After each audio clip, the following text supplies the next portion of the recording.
Alright, we are here to finish up our exercises on exoenzymes and MVIC.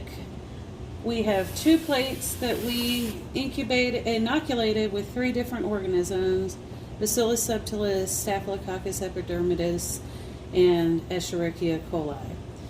These plates were incubated at 37 degrees Celsius for 48 hours after we inoculated them with the organisms.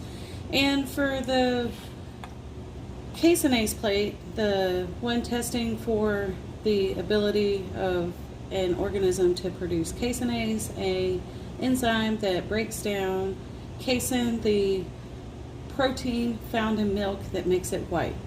And so we can examine this plate. If we look under the lid, we can see that 2 of these organisms were able to grow. So we have Bacillus subtilis here and our Staphylococcus epidermis were able to grow on this plate, and I'm going to make sure you can see this okay. So those 2 are growing, but our Escherichia coli did not grow.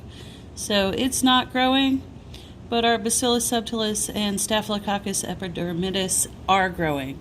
However, if we flip the plate over, we can see that yes, E. coli is not growing, but Bacillus subtilis has made this zone of clearing around its growth. Staphylococcus epidermis did grow, but it doesn't have this zone of clearing. So Bacillus subtilis was able to utilize its production of an exoenzyme to break down the protein casein found in this milk agar plate, whereas Staphylococcus epidermidis did grow, but it wasn't able to produce that exoenzyme. All right, so that's for caseinase production. For our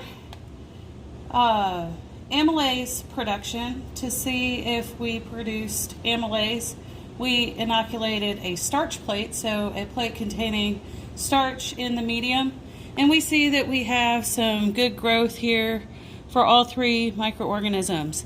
Now we are going to add to the plate iodine to be able to detect whether these organisms produced the amylase enzyme. If so, when we add the iodine, we will see that the iodine, where the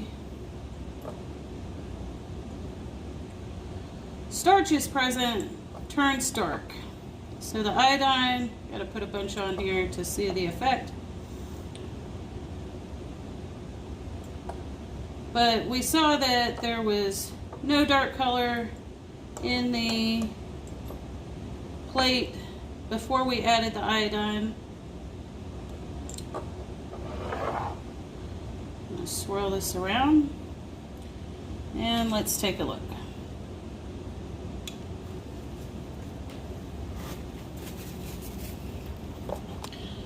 Alright, so here we can see the plate, and the dark color indicates that there is still starch present in the plate. So our Staphylococcus epidermidis and our Escherichia coli, they grew just fine, but the medium around that growth is still dark, indicating that the starch is still there. We detected that with the iodine. And starch form this dark color.